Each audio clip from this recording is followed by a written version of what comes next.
topic is how behavior analysts can include motivational interviewing as a part of therapy. And Ariel Kornblum from Manhattan Psychology Group is presenting on this topic today. So thank you, Ariel, for being here. And a little bit about Manhattan Psychology Group, just before we dive into the topic. We started in 2011. We are a multidisciplinary team. We have over 200 people working for Manhattan Psychology Group, and that includes psychologists, neuropsychologists, BCBA, special educators. We also have RBTs and just like a big team. So it's really great. I work for Manhattan Psychology Group as well. I'm a clinical supervisor and also a provider of services. We have a wraparound care, we have psychological services, testing, ABA, and behavioral and educational services. We have tutors. And so there's a lot of ways that we can support our clients all around. There's also CBT and PCIT space, social skills groups, individual social skills sessions, neuropsych testing, ABA. Sometimes we just do FBAs and BIPs for certain clients. We have tutoring, one-on-one support. We have parent trainings. We treat students who have experienced school refusal. We also provide family therapy. We have a special selective mutism clinic, and also provide in-home therapy as well as in school. So a little bit about us. We're also now, because of the pandemic, we're virtual and in person, but we're located on the Upper West Side of Manhattan, treating all ages and all the boroughs. So a lot of opportunities within Manhattan Psychology Group. There's private pay, the private pay sector. We have the insurance side, and then we have the DOE clients where we either provide tutoring services or ABA services at home, in school, or online. If you're interested, I'm also going to connect everybody who's here today with Lakin after the event. So if you want to hear more about any of this, you can listen to Lakin, our recruiter, talk about opportunities with Manhattan Psychology Group. So if that's of interest to you, that'll happen today at 8:30. And our mission is just to provide multidisciplinary integrated support for individuals and their families who experience psychological, developmental, and educational challenges. We really want to be supportive in every way that we are capable of. So that's our mission, to reach out to as many families as possible and just create a future for our individuals and their families so that they feel supported and connected and empowered. And Ariel is going to be talking about motivational interviewing today, which is really exciting because Ariel is our director, our senior director of clinical operations and behavioral and educational services, and she's a psychologist and a BCBA, so we get a little bit of both sides. She has experience treating autism, also PDA, pathological demand avoidance, anxiety, school refusal, ODD, and other disorders.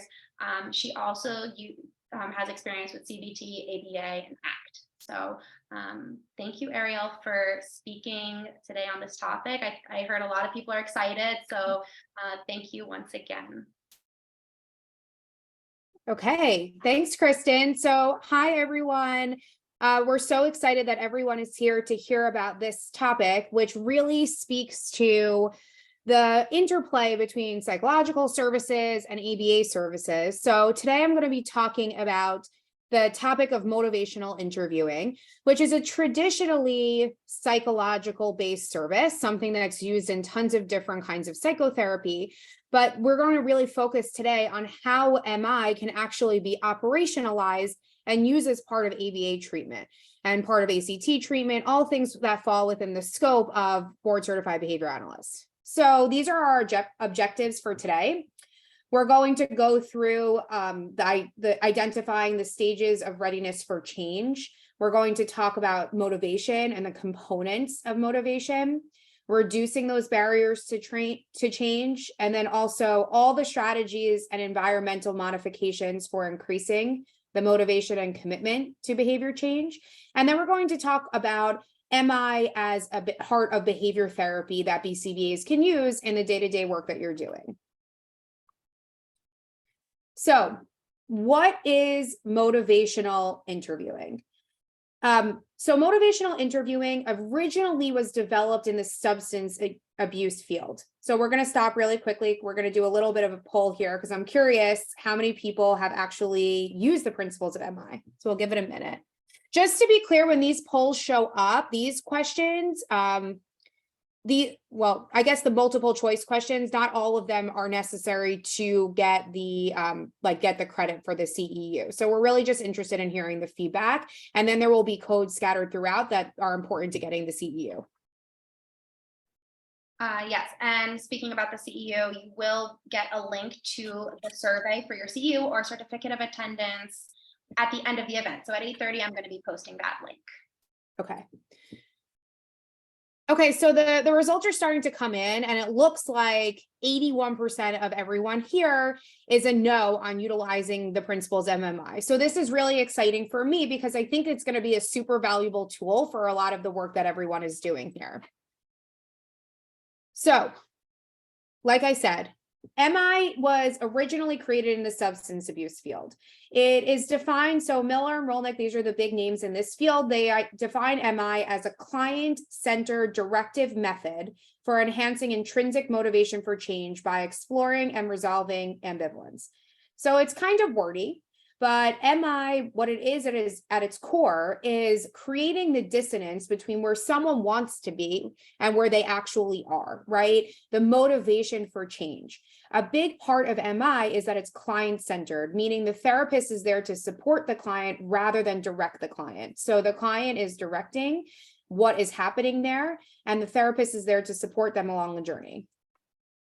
So there are three core principles of MI. The first is intrinsic motivation. The second is ambivalence, and the third is self-efficacy.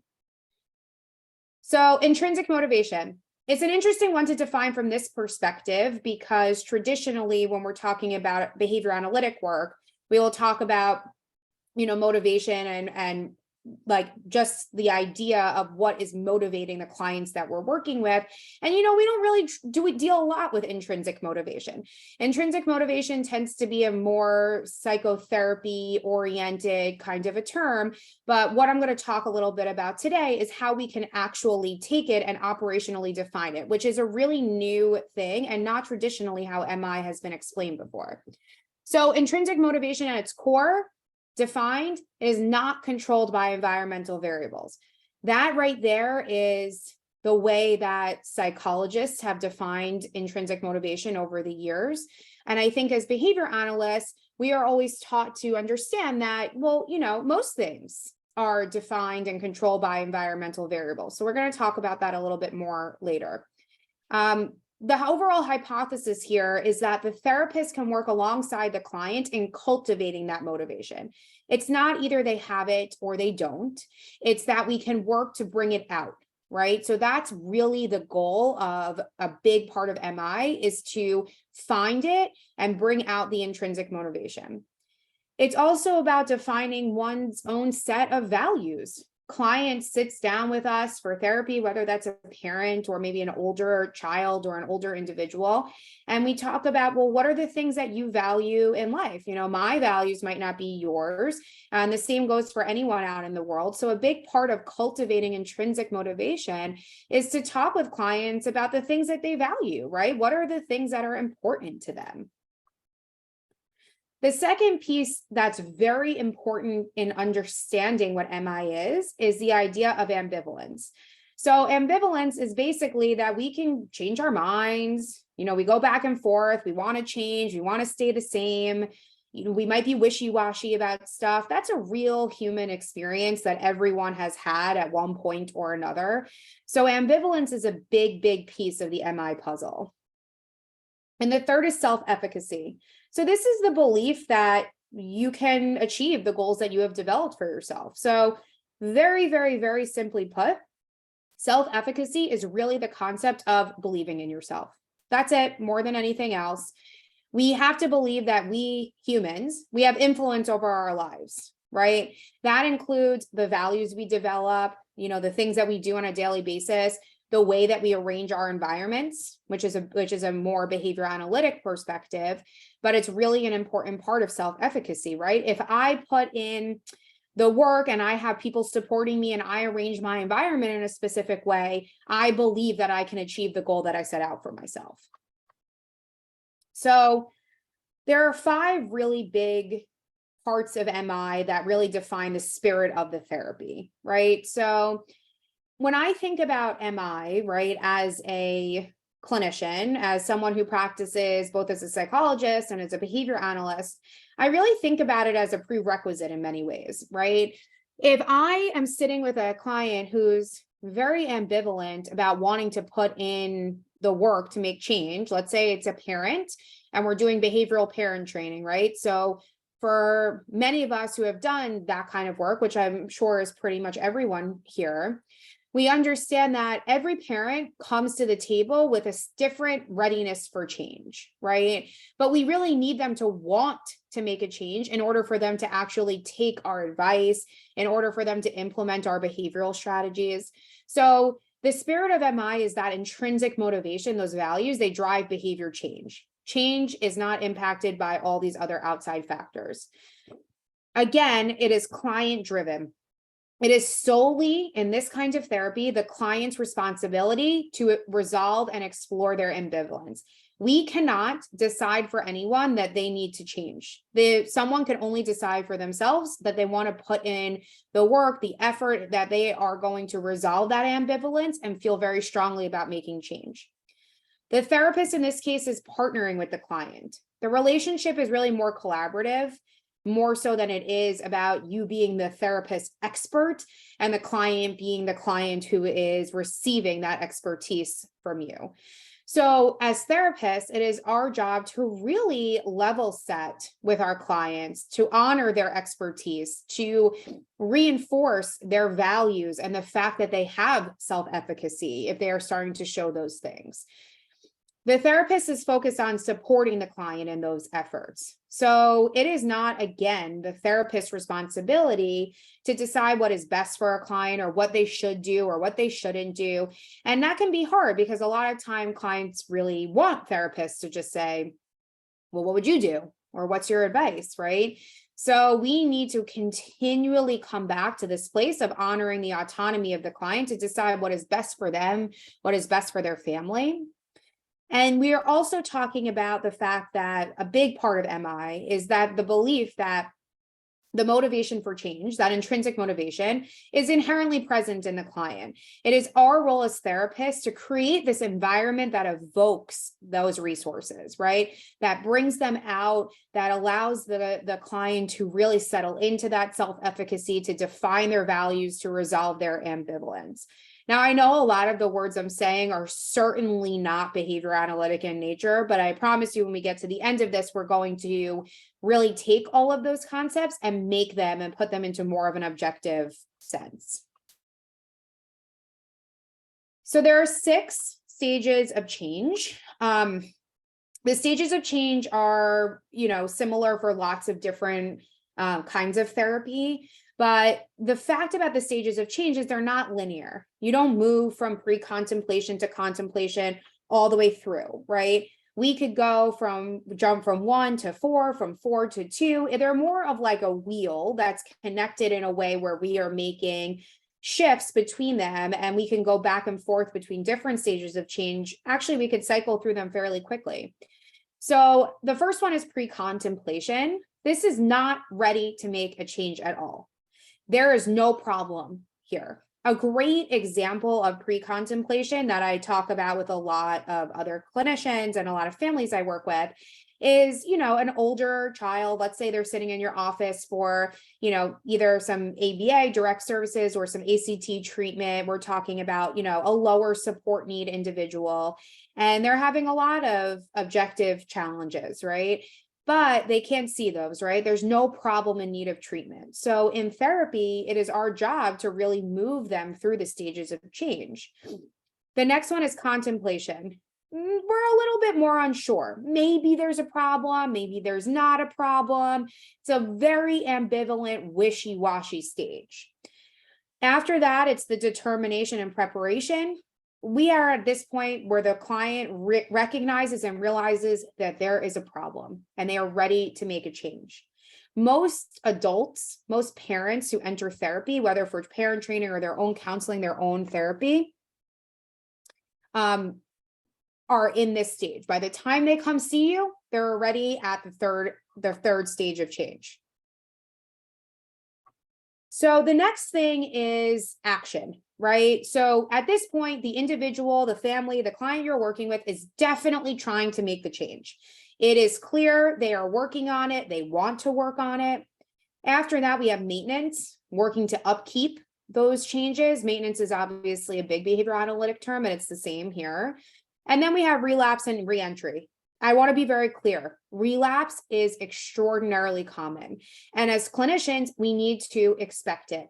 Committing to change, making change, and maintaining change are very, very, very difficult. So we're going to put up a poll right here. And the question is, why do you think that it's sometimes difficult to make progress with parent training sessions? So we'll take a minute to go through here.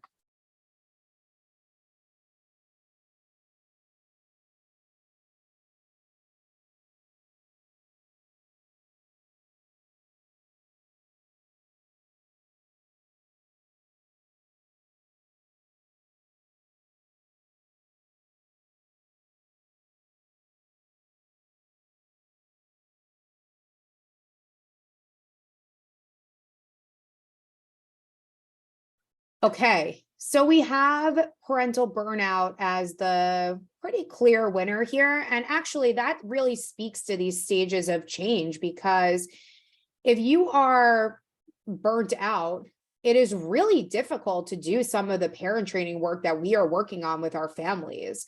The work is intense. You need to really commit to the consistency of it. And sometimes our parents are just not ready to make that kind of an effort, right? So motivational interviewing is a very powerful tool to use with those parents. So what I said before is the stages of change are more accurately portrayed as a wheel. One can shift between the stages readily. It's not a linear progression. So we're going to throw up more polls now about these particular scenarios. And I want to hear a little bit about what you think about what stage of change the below signifies. I want to be clear that there's not always a perfect answer here. So just go with what you think might be the answer. The first one is ABA will not work with my child. It may work with other children, but not mine. The second one is the behavior plan is great, but I am just so drained right now. I can't consistently reinforce this plan. And the third is John had 2 accidents today. None of the work we did helps, and nothing can help him. So I'm going to we'll do like another minute on these ones.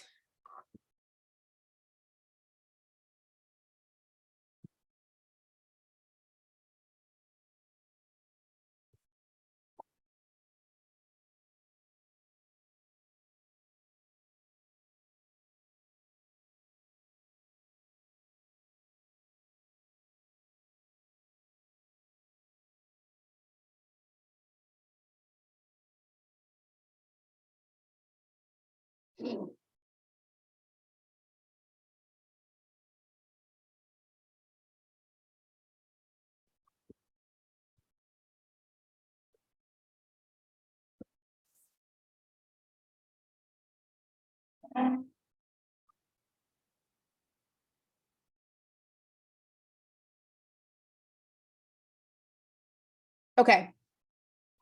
So let's go with the first one. The first one again is ABA will not work with my child. Remember, this is you're sitting down for a parent training session with a family. It may work for other children, but not mine. So pre-contemplation is the clear winner here. This is a parent. So let me just go back to the stages so we could see. Okay, so pre-contemplation, not ready to make a change, sees no real problem. So this is a parent who are clearly not ready to make a change. I think they might see that there's a problem, but they're really not ready to make a change. So I agree, this would certainly be a pre-contemplation. The second one is the behavior plan is great, but I am just so drained right now and I can't consistently reinforce this plan. I think this is where we find a lot of our parents. They can very much see that behavior plans make sense. They're objective. They have really good interventions in them, but they're burnt out. They can't do it. It's too much work. The consistency is really overwhelming. So I agree. This one is contemplation. This is where we see that big wishy-washiness, right? Like, oh, should I do this? Do I need to jump in with both feet? Can I maybe try to do some of it, but not all of it? And I think that that's a really hard place to move parents from. In my experience, parents can stay in that spot for quite a bit of time. So it's really important, to get some wins in there so that they move along just a little bit. And the third one is, John had 2 accidents today. None of the work we did helps. Nothing can help him. Clear winner here is relapse. I absolutely agree. This is a parent who's clearly has done the work, right? They're saying that they did some work, but they feel like it doesn't help. There's a despondency here. Nothing can help him. And I see this is a lot of what we see with parents too, 5 steps forward, 10 steps back. And these are really real things. I mean, I pulled these from my own experience. Parents have said these to me lots of times. So I think recognizing where that puts a parent in these stages of change is a really powerful tool when you're working with clients. Okay. So next we're going to go through the 4 main principles of motivational interviewing. The first is empathy. Having empathy as a therapist, doesn't matter if you're a behaviorist, a psychologist, a social worker, it really doesn't matter what kind of therapist you are. It's so important to have empathy. So being mindful of the balance of power, right? Clients, families, they typically come to us because we have some sort of an expertise. And that is why they seek us out in the first place. So we always need to be mindful of that balance of power in the therapeutic relationship, right? Clients might tell us things because we want to hear them. We might have worked super hard on a behavior plan for them, so they don't want to disappoint us without collecting the data. So they come with like some maybe made up data, or they are not able to do the full plan, but they don't want to tell you that. So you want to be constantly mindful of that balance of power. In this particular intervention, motivational interviewing, the therapist is there to listen, support, and partner. We are not there to give direction. We are there to get the client to a place where they want to move forward with doing the work. We have to accept the clients as they are. They might have a lot of barriers to the work. That might be the case, but that is who they are. The therapy is, and this is a big thing, which I think is a little bit outside the box of, BCBAs in general, but the therapy here is more passive, right? We are there to create an environment that evokes change talk, right? We can reinforce that change talk, but we are not there to direct the clients exactly in what they need to be doing in terms of getting ready to do the work. So that's empathy, the first one. The second one is to develop that discrepancy, right? So I spoke to this a little bit before, but in order to actually make a change in your lives and the client's life, a client has to identify the change they would like to make, right? Goal setting is a part of any therapy, any good therapy, any evidence-based therapy. So we have to get them to identify the change, right? So if you sit in front of a parent or an older child or a young adult and they don't see any need to make a change, you're stuck in that moment, right? So the only thing to do is to develop that discrepancy. Cultivating that motivation for change comes from really identifying the gap, where you are versus where you want to be, and where do we need to work on, what goals are in that space between. So like I said before, in the stages of change, most parents who are seeking out treatment for either themselves or parent training, they've already gone through a bunch of the stages of change. At that point, they're pretty much ready to go when they sit down with you. Children, they don't exactly get the same time frame. There's research that tells us that from initial thought to actually seeking out therapy for an adult is about 6 months, right? So they've spent those 6 months in their ambivalence, figuring it out. And then when they make that appointment, they're really ready. They're really ready to make a change. Children, often the parent says, hey, you're going to therapy today. So that whole process of creating the discrepancy happens in actual sessions. So these are the whole beginning stages of change, developing that discrepancy, right? How do we do that from a behavior analytic perspective, right? We're not just going to sit there and ask, well, what would you like to be different? We might, but we could also highlight, which is our skill, right? Our skill is identifying antecedents and consequences of environmental variables. And how can we take that into this work, right? The first place is, well, what are the consequences of the current behavior?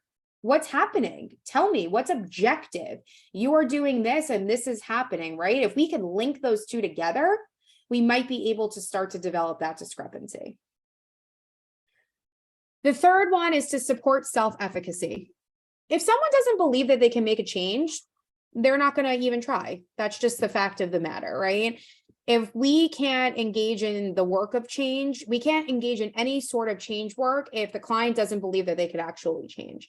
Part of the role of the therapist is to evoke that change talk from the client, right? They have to pull out that self-efficacy. We can't give it to them. This is part of what makes this kind of work passive. So part of the therapist's job is to work with the client to understand what they are capable of, right? That might be, again, going back to this idea of highlighting the behavioral consequences. Maybe we're highlighting the positive consequences of certain behavior, right? Well, look what you did and look at the outcome of that, right? And pulling that out for them. This, I believe, is a particularly difficult task when doing parent training, particularly if parents have been around the block. They tried a lot of interventions. The behavior is really difficult. They have other children, they have jobs, they have tons of stuff going on. Parent training can be a Herculean task for a lot of our families. And that is part of what we need to recognize as therapists coming into it. So parents might feel like, I've tried it all. I do everything everyone tells me to do, but none of it is working, right? And that might be, you might have just met this family for the first time. It might be your intake.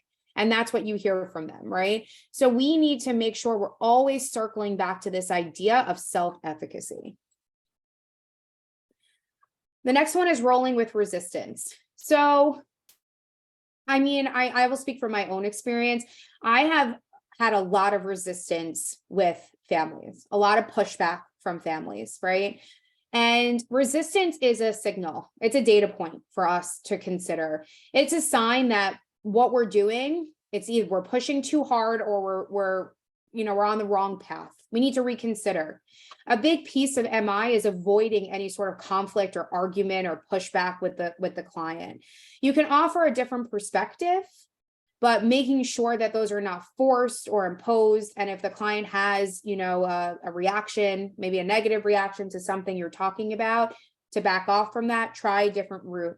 So we need to always come back to the importance of that therapeutic relationship. Resistance will happen as part of this, right? You might always come up against a wall where there is conflict, right? Maybe you want to do some kind of work that the family's not on board with, right? Maybe it's not in line with their values. Again, we have to come back to that relationship, to the values, to the goals again and again and again. And sometimes at the beginning of therapy, it's a good idea to do that quite often, maybe at the beginning of every session, just a reminder, here's what you told me your values are. Are we still working from that same list? So there are foundational strategies of motivational interviewing. So this is the part where we get to what are the actual interventions? What are you doing when you're sitting with the family? You're sitting with the parent, sitting with the adult, with the young adult. This is our first code for the CEU. Please write this code down. At the end of the webinar, you will have to click on the link in the chat to complete a survey so you can receive the CEU. So I'm going to leave this up for another 10 seconds. I'm just going to say the code too. The first code is OARS. OARS. OARS. Write it down. And you'll get your surveys, your CEUs, your certificates back by Monday, this coming Monday. Okay. So again, what we're talking about here are our 4 foundational strategies. So what do? Right? You're the therapist, you have a family that come to your first parent training session, right? Maybe you've done the assessment, maybe you've done a VB map, or you've written some goals for the family, but you're doing your first real parent training work, right? And you're trying to get a feel for the family, for the clients, what their values are, what are their goals, where are they in terms of their readiness for change. So the way your questions are framed, this is the big piece of MI. So semantics are everything when it comes to open-ended questions. So we're looking to frame our questions in an expansive, open-ended way that will be conducive to just an exploratory conversation, right? We're trying to evoke that change talk again from the family. So I put some examples in here, right? So do you think you use punishments too often? That's a pretty closed question. Another way to ask it, are there ways in which you are concerned about your use of punishment? They ask a similar thing.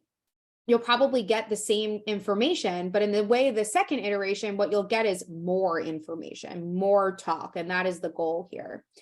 Another one is, how often do you go out into the community with your child, right? One answer to that question might be 3 times a week, right? Versus, tell me what is difficult about going out into the community with your child. Now what you're going to evoke is, I can't get my child into the car seat. They will unbuckle themselves. They will not hold my hand when we cross the street. It's really scary for me because I'm worried they're going to hurt themselves. That is a more expansive conversation, and you as the therapist can build on that. So this is a big foundational strategy. Second is affirmation, which is just a positive pro-social reward, right? Therapists must be genuine. I almost wrote this on here like 15 times, but the client really needs to believe that you think what they're giving you is good, right? If we're going to give them positive affirmation, they need to really believe us. So you must genuinely affirm behaviors from the client. So this is all your positive reinforcement. What you are positively reinforcing, here's where the behavior piece comes in. Anytime you hear, I've said the term evoke change talk a lot of times. What happens when you evoke change talk? When the client is talking about their ambivalence, their thoughts about change, their feelings about whether or not they can accomplish the goals, right? You need to reinforce that big time, right? So we're reinforcing any sort of change talk, any identification of strengths, any hope for change, any goal setting behavior. And we want to do that in a very purposeful, labeled way. You are clearly determined to help your child despite, other stuff going on. Your motivation for change is so clear in the way you're setting goals. These are really important things to give to the families that we are working with because they need to understand that they're on the right track. And the way they're going to understand that is by getting this positive reinforcement. So this is a straight behavioral strategy. The second is reflective listening. So right off the bat, I went for an operational definition of this. So what it is differentially reinforcing any sort of change talk, right? So you are going to pay better, closer attention to the things you want to hear, right? Attending to and reinforcing change talk at a higher rate. So if they're giving you some ambivalence, some resistance, but some change talk, the change talk is the thing that you are going to reinforce at a greater rate. So it's just the simple behavioral strategy of differential reinforcement. We want to use that particularly. I'm talking mostly about parent training now. So some examples here. Sounds like you are wondering what it would look like, what it would be like to work on potty training with your child. This is a great one. Parent has given you some sort of change talk, right? They're thinking about the possibility of doing a potty training and what that might look like, right? This is a great opportunity to get them, right? It's almost like a hook. And as a therapist, if you do this a lot, you understand when you have that moment and when you can draw a family in. It sounds like you are feeling overwhelmed by the idea of taking your child to the grocery store with you. I am hearing that you are feeling sad that your child is getting older and not developing the way that you expected. I put that last one in there because it purposefully includes feelings, which is something that I think as the field of behavior analysis changes and evolves, we're talking far more about. But I think for the sake of this, it's important to validate the feelings of the parent that you are working with. So in this sentence, you are validating and positively reinforcing their change talk, but also talking about their feelings, which is a real powerful dynamic when you are trying to get a parent to a place where they're ready to do the work. So providers should reflect the affect of the client. If a client is crying, then, we shouldn't have the biggest smile in the whole world on our face. You don't need to be crying as well, but really validating that and seeing them, meaning where they're at. If you get a hook moment, you get change talk, things are flowing, you're reinforcing it, you're seeing less resistance, and you're moving right along, the pace is important. Keep that change talk flowing.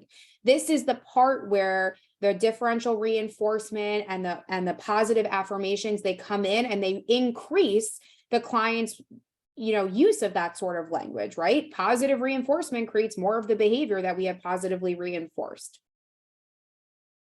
So another more specific form of reflection is the summary, right? Sometimes parents will, it depends. Sometimes a parent will just sit and talk, right? And it's almost like a stream of consciousness, like here's everything that's been going on or everything that's been happening. If you are able to reflect that back to the client with details, it shows them that you're really listening. You're really hearing what they're saying. We should stop and do this. When you're doing MI, you should stop and do this fairly often throughout the session. It allows a little bit of space, a little bit of room for some of that, more of that change talk, and it really enhances the therapeutic relationship that you have with the client.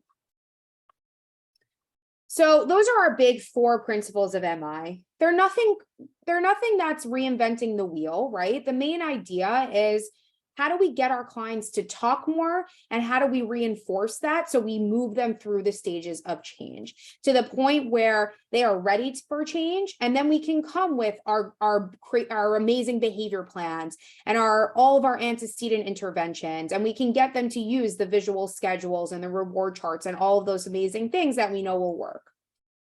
So we're going to do a poll. Which strategy do you think would be most effective in a behavioral parent training session?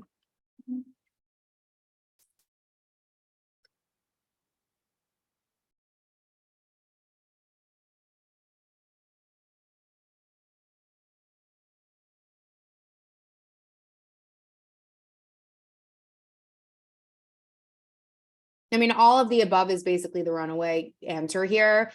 And I absolutely agree. Having tools in your toolbox is the most important thing as a therapist, right? Having the expertise in behavior analysis is incredible. It's an amazing achievement, and we can make a lot of change with the expertise that we have, but not if our clients are not ready to engage in that change with us.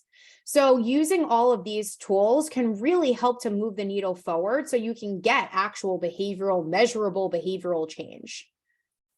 So how do we operationally define MI? I said a lot of terms that were more psychotherapeutic in nature and some that were behavioral, but we're going to really jump into the nitty-gritty operational definitions of MI now.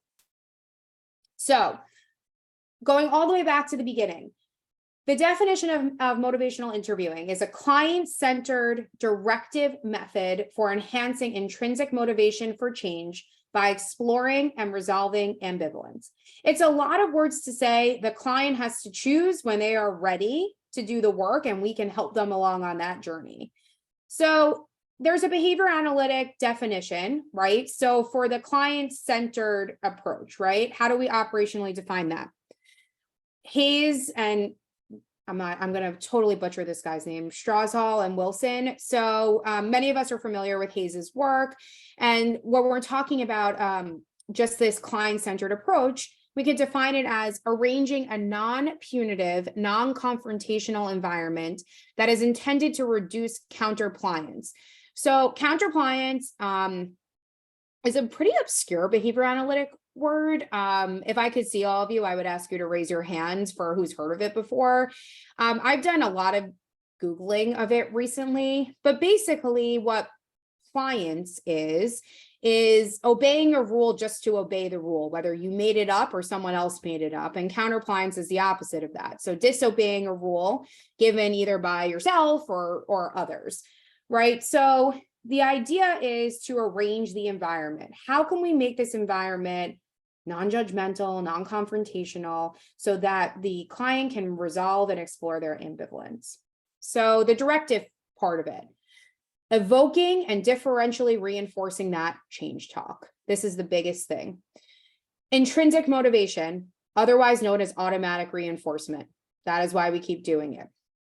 Exploring and resolving ambivalence can be operationally defined as verbalizing consequences of the target behavior while also making a verbal commitment, which is like a public self-demand, to either change or not change the behavior, right? The behavior, the target behavior that they have defined and that you have been working with them to operationally define. So what these authors did is they picked apart just the definition of it and made it behavior analytic in nature. So it's a therapeutic strategy. Then the therapist partners with the client to reduce the counterpliance. So reducing counterpliance, right, which is the ambivalence, will result in evoking change talk. And if we hear change talk, we can differentially reinforce it. And also the change talk will be socially reinforced in the client's environment. And reinforcement, positive reinforcement, equals more of that behavior. So if the change does occur, right, let's say, client starts to make moves towards actually changing their behavior, what we're relying on then in that moment is the natural reinforcers to take over. So this is a very simple way of putting it, but I think it makes a whole lot of sense, right? So instead of talking about, it all being internal and things like that, the environment does play a role here. If I change my behavior in a positive way and I get a lot of feedback from the people in my life about that, and I see change, in the thing that I was targeting, that's a natural reinforcer, and that will lead to more of that behavior change. So how does MI lead to measurable change? So change talk, right? This is essentially talking about change. So if we're going with Skinner, verbal behavior, the model states that if we create an environment conducive to verbal behavior, it strengthens verbal behavior. So by utilizing those 4 strategies that we talked about before, the therapist is creating this kind of inviting environment. They're really creating an environment that will, again, evoke the change talk, right? So it's strengthening verbal behavior or evoking change talk. One is in behavioral terms, or one is more in psychotherapeutic terms, but they mean the same thing. The therapist is going to reinforce all this verbal behavior. There is zero punishment in this therapy space. There is no place for punishment. Nothing like that will ever occur. Empathy, extraordinarily effective tool for pairing. Coming back to that therapeutic relationship over and over again. When a client feels supported, they feel like you care about them, they feel like you understand what they are going through, they will be able to partner with you on analyzing their behavior. What are the antecedents? What are the consequences? And they'll be able to look at those with you. BCBAs can collaborate with the clients to operationally define them, right? So there's your expertise. They might give you some of the, the language to work with, but, we could certainly take it and make it more behavior analytical. So they're easier to manipulate. They're easier to understand. The reflection, again, such an integral part of MI. It enhances that therapeutic environment and it reinforces the change talk, which keeps the change talk coming, which leads to the change. So if you're using MI, if a client is able to resolve their ambivalence, they're moving through those stages of change, right? They are able to make future plans. Once the client makes a commitment to change, they have an observable, measurable goal that you have partnered with them on identifying and defining. Therapist then becomes a discriminative stimulus for that. The client must show up to session knowing that the therapist knows the goals that the client has committed to working on. We talked a few slides back, I said public man. So it's common knowledge, right? When the client comes to your session, you already know what you're talking about. Clarifying values can increase that intrinsic motivation, right? The research does tell us that individuals are likely to be motivated to adhere to their values. A lot of human behavior is value driven. So if we can clarify those values and talk with them and come back to them and keep them top of mind, that will certainly also move our clients through the stages of change. So how can MI enhance ABA therapy? So many ways. It is such a valuable tool. More often than not, I feel we work with a lot of clients who are in a very early stage of change, or they're in a relapse stage of change where they've tried a lot and hasn't worked, and maybe we're new to them, right? Parent training is historically difficult in ABA. There's a lot of parental burnout. It is very difficult to get buy-in. The things we need buy-in for are, it's like a jump in with 2 feet. Can't really dip your toe in some of these interventions. You really need to commit to them. We need so much consistency. It is so difficult to get parents to that. It's difficult to get anyone there, but a burnt out, overwhelmed parent can be extraordinarily difficult to get there. Also working with like a level 1 ASD, a lower support need teen or adult, whether we're doing, ABA, we're doing, ACT therapy. This can enhance our goal setting activities. We can use the MI to revisit, to enhance goals over time, to measure progress and success as the client has defined it rather than as we've defined it. So I'm going to go through a few of the tools. So, oh man, they're a little bit blurry, but I would encourage everyone to go onto Google and search in the Google Images section, just motivational interviewing tools. So these are all extraordinarily helpful to bring a little bit of structure to your sessions with families or adults or whoever it is. And they're very simple. The first one is a decisional balance grid. What are the pros and cons of adopting a new behavior? What are the pros and cons of staying the same? It can be very powerful to write all of those things down and identify, oh my goodness, if the pros of adopting a new behavior far outweigh everything else, well, then I guess I really should be working on that, right? That will increase my motivation for change. All these things are also tools to evoke that change talk, right? Sometimes it's helpful to have a worksheet or something to do with a client. The rulers are really helpful, like on a scale of 1 to 10, like where are you at? And then thinking about change, right? This is an open-ended question. What changes are you considering? How important is it to make the change?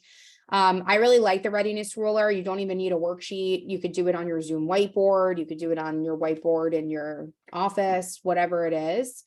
And there's just a lot of different things like this, and you could definitely create your own as well, whatever's going to work in that moment. But I find the visualization of some of the decisions and some of the, thinking about the change and what would my life be like if I were to make this change, a very common, tool for a child psychology intake, which do all the time is, if you had 3 wishes and only 3 wishes, what would you wish for, right? That gives insight into the discrepancy between where you are and where you want to be.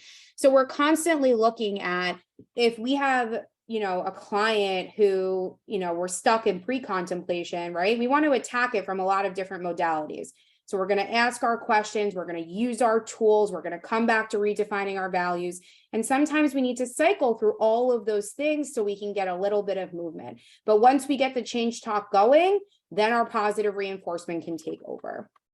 So again, if you Google, just like that's what I did here, which is why they're blurry, but I would just Google motivational interviewing tools. Tons and tons and tons of them will come up. There's Pinterest boards on them. They all look somewhat similar to this, but they're really helpful, and you can get ones for different ages and things like that. I included here a ton of references. The last article, which is very recent, about MI from a behavior analysis perspective is really a good one. I would check that one out if you were going to check any of these out. And this is our second code. Principle, PRINCIPLE. Please write down this code. It's the second one. So you need the first one and then you'll need the second one.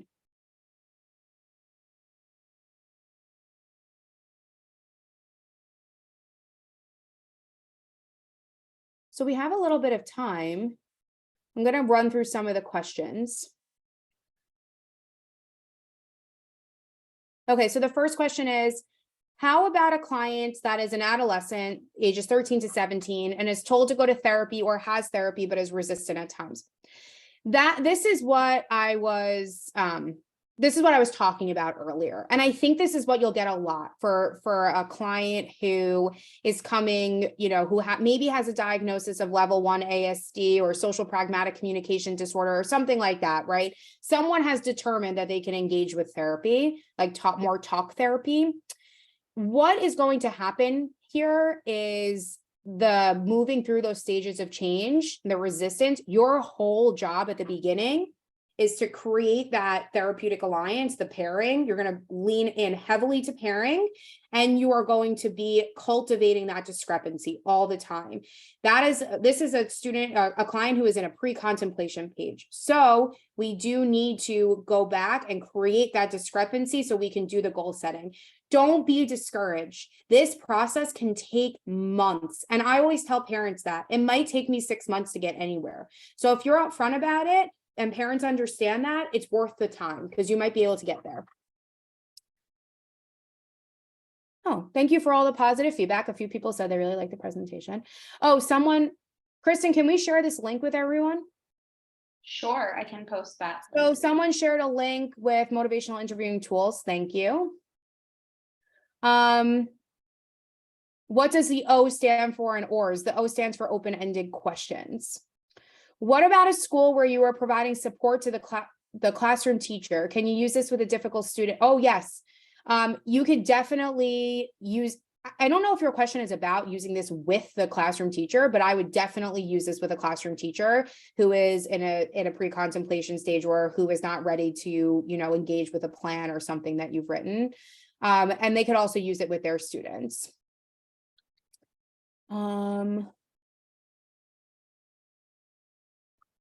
Do you have any advice about a parent who wants to cause change for a child with ASD that may not be what the child wants? This is a very important question. It is our goal as BCBAs that we are constantly coming back to what is socially relevant and what all the stakeholders, we need to constantly be assessing what all the stakeholders want. And that might be coming to, a parent training session and telling the parent that that goal is not what their child wants. So that's not going to be a socially significant goal. So a very real conversation that we need to have all the time. What do you do with a parent who does not believe in ABA as their child does not show any process due to non-cooperation during ABA therapy? What I will say to that is that's not about motivational interviewing. That's about the ABA therapist. So non-cooperation, if the client is not having it with the therapist, we have some sort of an issue. My go-to for every family, I tell them, is your child should be excited when the behavior therapist comes to their door. That should be fun for them. That therapist should be fun and engaging and positive for the child. And if they're not, we need to go back to square one. So that therapist needs to pair. What are some options to address parents who keep relapsing and change their priorities for skills or target behavior? That happens. I think you have to come back to these idea of values. It's really important, right? Which will help center some of the goals. Any tips on changing the work completion mindset? I don't know what that is exactly. Danielle, can you write what you mean by that? Is it that you mean that parents who are just really into their child, completing work? Okay, while I'm waiting for that. Parents who have not yet accepted their child's diagnosis. This is a big one. I don't know if MI is the right thing. It could be because the empathy piece is important, but for that, I think it's more about psychoeducation than anything else. Just bearing with them. Might take them a really long time to get to the point where they accept it and then they're ready to do some work, but you got to hang out with them during that process.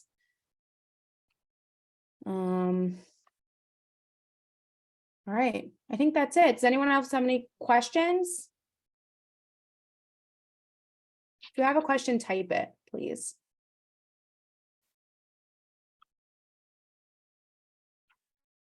No? Okay. So, oh, wait, more, Danielle answered, more of the students who are able to complete the work who are just not doing it, even after reinforcers have been selected by them. It's an interesting question. I feel like I would really wonder about the I would wonder about a few things. I would wonder about the appropriateness of the work and like the interest level of the work. And then I would wonder about the quality, the actual quality of the reinforcer. So I would go back to that.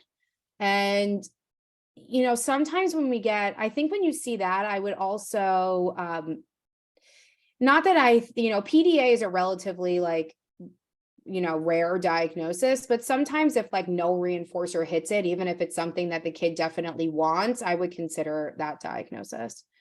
How to deal with parents who think ABA is bad. That's a hard one. I always tell people all the time, ABA needs like a brand new, amazing PR company. I would tell them that ABA now is not ABA from 1970.